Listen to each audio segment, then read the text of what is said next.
اعوذ باللہ من الشیطان الرجیم بسم اللہ الرحمن الرحیم الحمدللہ رب العالمین والصلاة والسلام علی محمد وعلی آلہ وسلم۔ اس دعا کے ساتھ کہ اللہ تعالی ہم سب کو اپنے حبیب رحمت العالمین نبی پاک صلی اللہ علیہ وآلہ وسلم کے طفیل قرآن کریم کا صحیح مفہوم عطا فرمائیں۔ آئیے مطالعہ قرآن کا آغاز کرتے ہیں۔ سورہ البقرہ رکوع نمبر 23۔ بسم اللہ الرحمن الرحیم۔ یا ایھا الذین آمنوا، اے ایمان والو، کتب علیکم الصیام کما کتب علی الذین من قبلکم، لکھ دیے گئے تم پہ روزے جیسے لکھے گئے ان پر جو تم سے پہلے ہوئے، لعلکم تتقون، تاکہ تم تقوی حاصل کرو۔ الصیام اس کا روٹ ہے صوم، سواد واو میم، روزے۔ صیام پلورل ہے اور اس کا واحد صوم ہے، اور صوم کا مطلب ہوتا ہے کسی چیز سے رک جانا، ٹھہر جانا، باز آ جانا، اور انگلش میں ہم کہتے ہیں فاسٹنگ۔ کما، جس طرح سے۔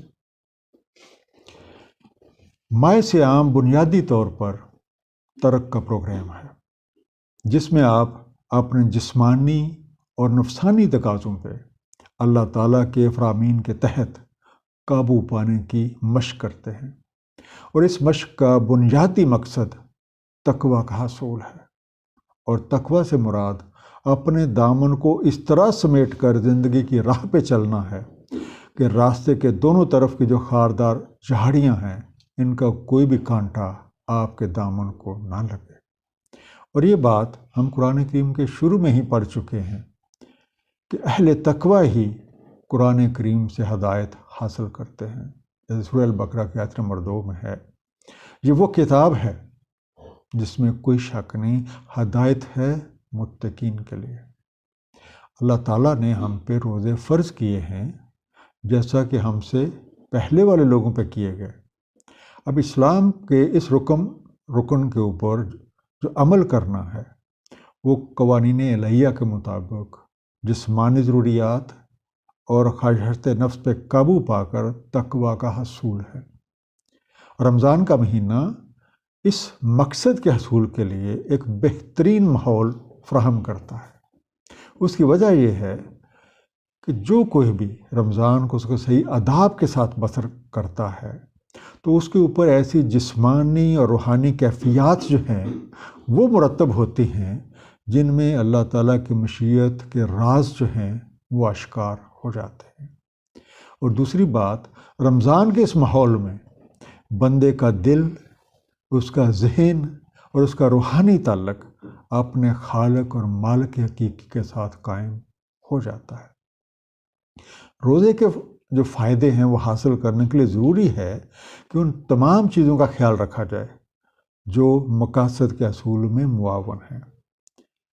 اور اگر کوئی شخص روزے کا اصل مقصد سمجھ لیتا ہے تو پھر وہ روزے کے ذریعے اپنے اندر خوف خدا اور اطاعت ربی کی صفت کو نشو و نما دینے کی کوشش کرتا ہے، اور یہ کوشش اور یہ چیز اس کے اندر اتنا تقوی پیدا کر دیتی ہے کہ رمضان ہی نہیں، سال کے بقیہ مہینوں میں بھی وہ زندگی کی سیدھی شاہراہ پہ دونوں طرف کے خاردار جھاڑیوں سے اپنا دامن بچا کے چل سکتا ہے۔ روزے کا جو دوسرا مقصد ہے وہ اخلاص ہے۔ دیگر عبادات کا علم دوسرے افراد کو ہو جاتا ہے، لیکن روزہ ایک ایسی عبادت ہے کہ جب تک روزہ دار اپنی زبان سے دوسرے کسی کو نہ بتا دے، یہ جاننا مشکل ہے کہ وہ روزہ سے ہے یا نہیں ہے۔ اس سے ہم یہ کہہ سکتے ہیں کہ یہ وہ عبادت ہے جس میں منافقت اور دکھاوے کا امکان کم از کم ہے۔ اس بنا پہ حدیث قدسی جو کہ بخاری شریف، مسلم اور مشکات تینوں میں موجود ہے، ارشاد فرمایا گیا ہے، روزہ میرے لیے ہے اور میں ہی اس کی جزا ہوں۔ روزے کی وجہ سے انسان میں صبر یعنی ضبط نفس اور خواہشات پہ قابو پانے کی صلاحیت پیدا ہو جاتی ہے، جس کی وجہ سے انسان کے اندر شکر گزاری کا جذبہ بیدار ہو جاتا ہے اور اسے اللہ تعالیٰ کی نعمتوں کی قدر و منزلت معلوم ہو جاتی ہے، اور پھر یہ جذبہ محسن حقیقی سے وابستہ کر دیتا ہے۔ روزوں کی دیگر خصوصیات میں سے قیام اللیل، تلاوت قرآن پاک، اللہ تعالیٰ کی راہ میں مخلوق خدا کی خدمت، اجتماعی سوچ کا فروغ، اعتکاف اور لیلۃ القدر شامل ہیں۔ ایام محدودات، گنتی کے چند روز۔ فمن کان منکم مریضا او علی سفر فعدۃ من ایام اخر، تو جو کوئی تم میں سے مریض ہو یا سفر پر ہو تو اس پر اتنی ہی تعداد آنے والے دنوں میں۔ وعلی الذین یطیقونہ فدیۃ طعام مسکین، اور ان پر جو طاقت رکھتے ہیں اس کی، فدیہ طعام مسکین کا۔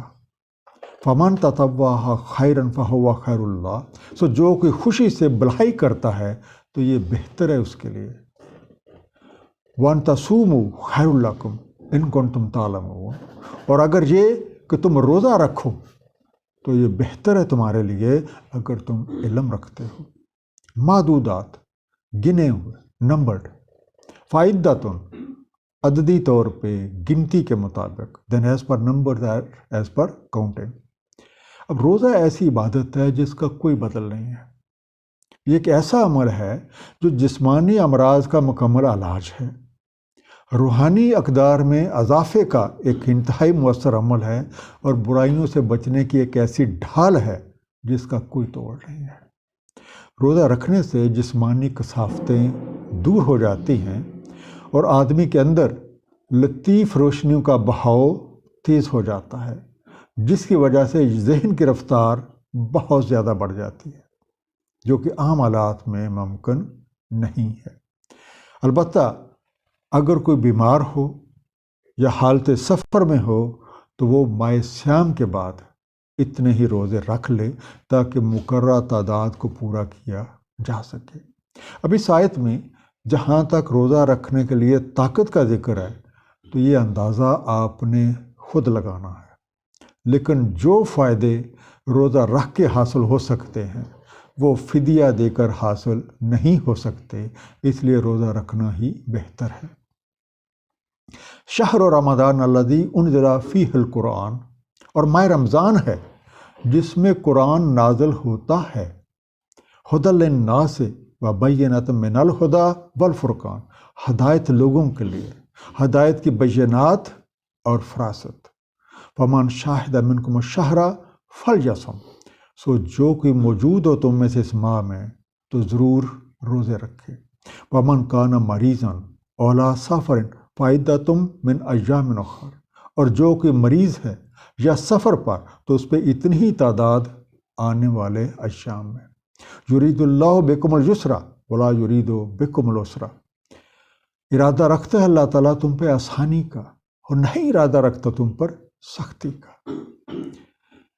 اس آیت میں شہر رمضان الذی انزل فیہ القرآن، یہ انداز بیان کر رہا ہے کہ رمضان اور قرآن میں ایک گہرا تعلق ہے۔ یہاں پر یہ بات واضح ہے کہ قرآن کے نزول کا مقصد یہ نہیں ہے کہ اسے محض تیزی کے ساتھ بغیر سوچے سمجھے پڑھ لیا جائے، بلکہ قرآن کریم کا صحیح حق یہ ہے کہ جب اس کے نزول کے مقاصد کو پیش نظر رکھا جائے، اور ان مقاصد کا ذکر قرآن کریم کی متعدد آیات میں موجود ہے۔ مثلا سورہ بنی اسرائیل آیت نمبر 106 میں ارشاد ہے، ہم نے قرآن کو تھوڑا تھوڑا کر کے اتارا تاکہ آپ ٹھہر ٹھہر کر اطمینان سے لوگوں کو سنائیں، اور ہم نے اسے بتدریج نازل فرمایا ہے۔ سورہ صاد آیت نمبر 29 میں ارشاد ہے، بے شک ہم نے نازل کیا تم پہ کتاب حق کے ساتھ، تم فیصلہ کرو لوگوں کے مابین جس طرح روشناس کیا تمہیں اللہ تعالیٰ نے، اور کبھی مخاصمت نہ کرنا خیانت کرنے والوں کی طرف سے۔ یعنی انسان قرآن کریم کو اچھی طرح سمجھے اور پھر اپنے نفس، اپنے گھر، اپنے ماحول، اپنے پورے ملک بلکہ پوری دنیا پہ اللہ کے پیغام کے غلبے کے لیے جد و جہد میں لگ جائے۔ اگر زندگی کا کوئی بھی شعبہ اور معاشرے کا کوئی بھی حصہ قرآن کریم کی رہنمائی سے خالی نہ رہ جائے۔ آیت جاری ہے، وَلِتُكْمِلُوا الْعِدَّةَ وَلِتُكَبِّرُوا اللَّهَ، اور تکمیل کر لو تعداد کی اور تم اللہ تعالیٰ کی کبریائی کا اظہار کرو، عَلَىٰ مَا هَدَاكُمْ وَلَعَلَّكُمْ تَشْكُرُونَ، اس پر کہ اس نے تمہیں ہدایت دی اور تاکہ تم شکر گزار بنو۔ لِتُكَبِّرُوا، تم بڑائی بیان کرو، دیٹس میگنیفائی۔ اور روزوں کے مقاصد کے حصول کے لیے ضروری ہے کہ اگر بحالت مجبوری یعنی کسی بیماری یا سفر کی وجہ سے کچھ روزے چھوٹ گئے ہیں تو ماہ رمضان کے بعد اتنے ہی روزے رکھے جائیں تاکہ گنتی پوری کرنے کے ساتھ ساتھ اس مقصد کی تکمیل ہو جائے جس کی خاطر روزے رکھے گئے۔ وَإِذَا سَأَلَكَ عِبَادِي عَنِّي فَإِنِّي قَرِيبٌ، جب آپ سے سوال کرے میرے بندے میرے بارے، بے شک میں قریب ہوں، اجیب دعوت الداعِ اذا دعان، میں جواب دیتا ہوں پکارنے والے کی پکار کا جب پکارے مجھے۔ فَلْيَسْتَجِيبُوا لِي وَلْيُؤْمِنُوا بِي لَعَلَّهُمْ يَرْشُدُونَ، بس چاہیے کہ وہ استجابت کریں میری، مجھ پہ یقین رکھیں تاکہ رشد والے ہوں۔ سَأَلَكَ، آپ سے پوچھیں، آسیو انی، میرے متعلق، اجیبو، میں اجابت کرتا ہوں، میں پہنچتا ہوں، آئی ریسپونڈ، دعویٰ، پکار، انووکیشن، ادا، دعا کرنے والا یا پکارنے والا، دا سپلیکینٹ، دا آنے، مجھے پکارے، ہی کالس می، فَلْيَسْتَجِیبُوا، سو چاہیے کہ جواب دیں، سو لیٹ دم ریسپونڈ، یرشدون، ٹھیک سمت، رائے راست، لیٹ ٹو رائٹ ڈائریکشن۔ اب رمضان المبارک کی مشق کا نتیجہ یہ ہے کہ بندے کا اپنے خالق اور مالک سے دل، دماغ اور روحانی تعلق قائم ہو جاتا ہے۔ وہ ہر جگہ اور اپنے اندر بھی اللہ تعالیٰ کی موجودگی کو محسوس کر سکتا ہے۔ بس اے داعی حق، اگر میرے بندے آپ سے میرے بارے میں پوچھیں تو انہیں بتا دیں کہ میں ان کے بہت قریب ہوں اور ہر پکارنے والے کی پکار کا جواب دیتا ہوں۔ سورہ کاف آیت نمبر 16 میں ارشاد ہے، اور ہم زیادہ قریب ہیں اس کے رگے جاں سے بھی۔ دعا کی قبولیت فوری طور پہ بھی ہو سکتی ہے، اس میں کچھ تاخیر بھی ہو سکتی ہے، اور یہ بھی ہو سکتا ہے کہ اس دعا کو ایک غیر معینہ مدت کے لیے ملتوی کر دیا جائے۔ تاہم یہ بات یقینی ہے کہ اس کا جواب اس شخص کے بہترین مفاد میں دیا جائے گا۔ دعا کی قبولیت کے حوالے سے قرآن کریم میں ارشاد ہے، سورہ غافر آیت نمبر 60، اور تمہارے رب نے فرمایا ہے، مجھ سے ہی دعا مانگو، میں تمہاری استجابت کروں گا۔ بے شک جو میری بندگی سے تکبر کر رہے ہیں عنقریب وہ جہنم میں داخل ہوں گے، خوار ہو گے۔ اور سورہ شورا آیت نمبر 26 میں ارشاد ہے، اور استجابت فرماتا ہے جو یقین رکھتے ہیں اور اعمال صالح کرتے ہیں، اور مزید دیتا ہے انہیں اپنے فضل سے، اور کافروں کے لیے ایک عذاب شدید ہے۔ اس لیے ضروری ہے کہ دعا مانگتے ہوئے اب دعا کے آداب کو ملحوظ خاطر رکھیں، مکمل عاجزی، انکساری اور ایک کامل یقین کے ساتھ دعا مانگیں، اور اللہ پہ بھروسہ رکھیں کہ اللہ تعالیٰ یہ ہمارا خالق اور مالک ہے، وہی زندگی کے تمام وسائل مہیا کر رہا ہے، اسی کے قوانین ہر سو چل رہے ہیں، وہی ہماری حفاظت اور مدد کرنے والا ہے۔ تو جب ہم اللہ تعالیٰ پہ سچا ایمان رکھتے ہیں، جب اللہ تعالیٰ پہ ہم یقین کامل رکھتے ہیں تو وہ ہماری صحیح سمت میں رہنمائی فرما دیتا ہے۔ وَحِلَّ لَكُمْ لَيْلَةَ الصِّيَامِ الرَّفَثُ إِلَىٰ نِسَائِكُمْ، حلال ہے تمہیں روزے کی راتوں میں اپنی نسواں کے پاس جانا۔ ہُنَّ لِبَاسٌ لَكُمْ وَأَنْتُمْ لِبَاسٌ لَهُنَّ، وہ لباس ہیں تمہارے لیے اور تم لباس ہو ان کے لیے۔ عَلِمَ اللَّهُ أَنَّكُمْ كُنْتُمْ تَخْتَانُونَ أَنفُسَكُمْ فَتَابَ عَلَيْكُمْ وَعَفَا عَنْكُمْ، اللہ تعالیٰ کو علم ہے کہ تم خیانت کرتے رہے اپنے آپ سے، تو وہ متوجہ ہوا تم پہ اور معاف فرما دیا تمہیں۔ فَالْآنَ بَاشِرْهُنَّ وَابْتَغُوا مَا كَتَبَ اللَّهُ لَكُمْ، سو اب مباشرت کر لیا کرو ان سے اور تلاش کرو جو لکھ رکھا ہے اللہ تعالیٰ نے تمہارے لیے، وہ حلال قرار دیا، میٹ لافل اور پرمیٹڈ، لیلۃ الصیام، رات روزوں کی، نائٹس آف فاسٹنگ، رفس، ہم بستری کے لیے جانا، ٹو گو فار سیکشولیٹی اور ٹو گو فار انٹیمیسی، نسائکم، تمہاری خواتین، یور فیمنن، ہننا، وہ جن کا ذکر پیچھے ہوا ہے،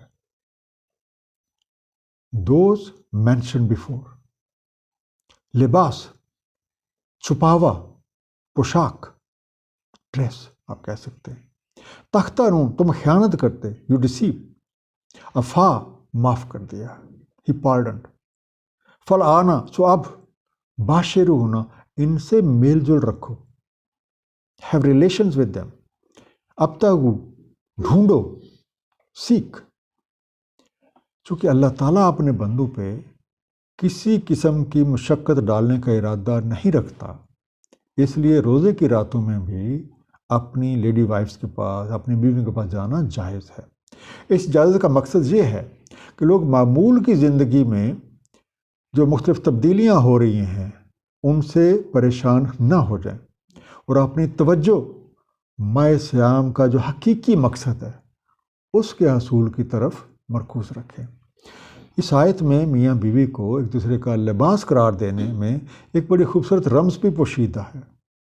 اب لباس کی حقیقت جسم کو چھپانا ہے، اور کون ہے جو اپنا ہی لباس جو ہے وہ تار تار کرنا چاہے گا؟ اس لیے مردوں پہ لازم ہے کہ گھر سے باہر اپنی بیوی کے بارے میں کی بات چیت نہ کریں، اور اسی طرح بیویوں پہ بھی لازم ہے کہ اگر میاں میں کوئی کمی کمزوری کوئی ہے تو وہ بھی دوسرے لوگوں کے سامنے بیان نہ کرتے پھریں۔ جب دونوں اس بات پہ عمل کریں گے تو اس کا نتیجہ ان کے درمیان ایک شاندار تعلق کا باعث بنے گا۔ اس بات پہ غور کریں، وَابْتَغُوا مَا كَتَبَ اللَّهُ لَكُمْ، تلاش کرو جو اللہ تعالیٰ نے تم پہ لکھ رکھا ہے، كَتَبَ اللَّهُ عَلَيْكُمُ الصِّيَامَ، تمہارے اوپر روزے لکھ دیے گئے۔ یہ ادھر ہی آپ کی توجہ دلائی جا رہی ہے کہ آپ کا جو مقصد ہے آپ اس پہ نظر رکھو، یعنی تقویٰ کا اصول، کہ یہ چھوٹی چھوٹی جو چیزیں ہیں ان میں الجھنے کی ضرورت نہیں ہے، اپنی نگاہ مقصد کے حصول پہ لگائے رکھو۔ آیت جاری ہے، وَكُلُوا وَاشْرَبُوا، اور کھاؤ اور پیو، حتیٰ یتبین لکم الخیط الابیض من الخیط الاسود من الفجر، حتیٰ کہ نمایاں ہو جائے تمہارے لیے سفید دھاری سیاہ دھاری سے فجر کو، ثم اتموا الصیام الی اللیل، پھر پورا کرو روزہ رات آنے تک، ولا تباشرہن وانتم عاکفون فی المساجد، اور مت مباشرت کرو ان سے جب متعقف ہو مساجد میں، تلک حدود اللہ فلا تقربوها، یہ حدود اللہ تعالیٰ کی ہیں بس مت قریب جانا تم ان کے، کذالک یبین اللہ آیات للناس، اس طرح روشن فرماتا ہے اللہ تعالیٰ اپنی نشانیاں لوگوں کے لیے، لعلہم یتقون، تاکہ وہ تقویٰ پائیں۔ الخیط، دھاگا، تھریڈ، ابیض، سفید، وائٹ، اسود، سیاہ، بلیک۔ اب روزہ رکھنے کے لیے سحری کریں اور پھر غروب آفتاب تک روزہ مکمل کریں۔ اب اس وقفے کے دوران اپنے دماغ کو جسمانی اور نفسانی ضروریات سے آزاد کرنا ضروری ہے، کیونکہ جب تک ذہن شعور کی گرفت سے آزاد نہیں ہوگا تو وہ لاشعور میں داخل نہیں ہو سکے گا۔ البتہ جب آپ مسجد میں اعتکاف کیے ہوئے ہیں تو اپنی بیویوں سے مباشرت جائز نہیں ہے۔ اس پابندی کا مقصد یہ ہے کہ جس نفسانی تربیت اور ذہنی یکسوئی کی خاطر آپ گھر چھوڑ کے اس ایک پاکیزہ ماحول میں، مسجد کے پاکیزہ ماحول میں آ کے بیٹھ گئے ہیں، آپ جس مقصد کے لیے آئے ہیں اس مقصد کی طرف آپ کی توجہ جو ہے وہ مبذول رہے۔ کھانے پینے اور دوران اعتکاف بیویوں سے تعلقات نہ رکھنے کی جو حدود ہیں یہ اللہ تعالیٰ نے مقرر کی ہیں تاکہ آپ اصل مقصد جو ہے اس پہ توجہ رکھیں۔ اللہ تعالیٰ نے کمال مہربانی سے ان چیزوں کی وضاحت فرما دی ہے جن کی بدولت انسان مشیت الہی کا وقوف حاصل کر سکتا ہے اور قرآن کریم سے رہنمائی حاصل کر کے اس کے اوپر نبی پاک صلی اللہ علیہ وسلم کی مثالی زندگی کے مطابق عمل کر سکتا ہے۔ وَلَا تَأْكُلُوا أَمْوَالَكُمْ بَيْنَكُمْ بِالْبَاطِلِ وَتُدْلُوا بِهَا إِلَى الْحُكَّامِ، اور مت پہنچاؤ تم اموال ایک دوسرے کے باہم باطل طریقہ سے اور پہنچاؤ ان کو حکام تک۔ لِتَأْكُلُوا فَرِيقًا مِّنْ أَمْوَالِ النَّاسِ بِالْإِثْمِ وَأَنْتُمْ تَعْلَمُونَ، تاکہ کھا جاؤ ایک ایسا لوگوں کے مال سے گناہ کے ساتھ اور تم علم رکھتے ہو۔ تدلو بنیادی طور پہ پہنچ کا ذریعہ بننا۔ اب روزوں کا تو مقصد یہ ہے کہ ہمارے اندر اطاعت الہیہ کا وہ مادہ پیدا ہو جائے کہ ہم اپنی تمام زندگی اللہ تعالیٰ کی قائم کردہ جو حدود ہیں ان کے اندر رہتے ہوئے گزاریں، اور جو مثالی طرزیں ہم نے روزہ رکھ کے ماہ صیام میں سیکھی ہیں ان پہ باقی جو زندگی کے حصے ہیں ان میں عمل کریں۔ انہی چیزوں میں سے ایک دوسرے کے جائیداد اور ایک دوسرے کی جو دولت اور مال ہے اس کے استعمال کے متعلق احتیاط بھی شامل ہے۔